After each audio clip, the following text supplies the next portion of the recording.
इस वक्त एक बड़ी खबर आ रही है। बड़ी खबर पश्चिम बंगाल से है। पश्चिम बंगाल की राजनीति में एक बार फिर से राज्यपाल का बयान सुर्खियों में है। राज्यपाल पश्चिम बंगाल के जगदीप धनखड़ ने जबरदस्त हमला करते हुए ममता बनर्जी को हिंसा के लिए जिम्मेदार ठहराया है।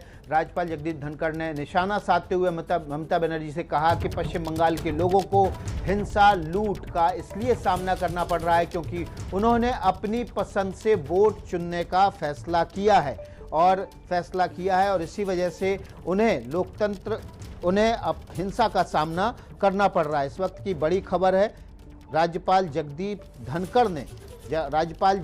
धनखड़ को उन्होंने कहा कि लोकतंत्र के लिए बेहद खतरनाक है। उन्होंने आरोप लगाया कि सरकारी मशीनरी उनके आदेश का पालन नहीं कर रही है। उन्होंने कहा कि उनके आदेश के बाद भी हिंसा को लेकर डीजीपी ने कोई रिपोर्ट राजभवन नहीं भेजी है। पश्चिम बंगाल के राज्यपाल जगदीप धनखड़ ने एक बार फिर से ममता सरकार पर बड़ा हमला बोला है। जगदीप धनखड़ ने कहा कि बंगाल में हिंसा लूट की घटनाएं बेहद चिंताजनक हैं। उन्होंने कहा कि लोगों को हिंसा का सामना इसलिए करना पड़ रहा है क्योंकि उन्होंने अपनी पसंद से वोट करने का फैसला लिया।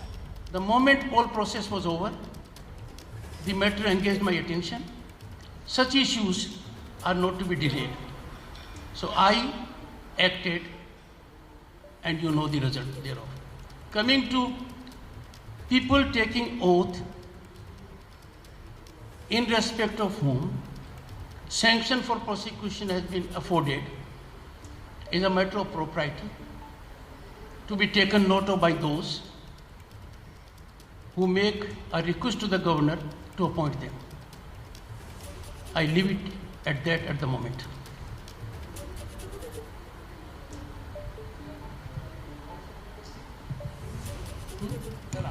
आपके साथ कुछ देर पहले सीएम के साथ कुछ बातचीत हुआ। ये पोस्ट पोल वायलेंस के बारे में कुछ बताया आपने सीएम को? If you will go by my tweets, right from 2nd May, I have been in touch with the Honorable Chief Minister. In public domain, you can see my tweets. I have expressed my deep anguish and concern at the situation.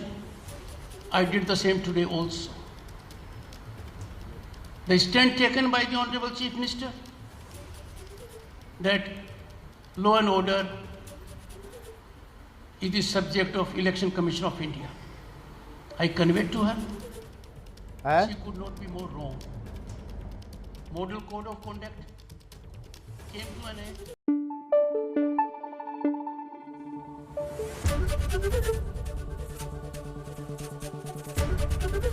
ABP news आपको रखे आगे।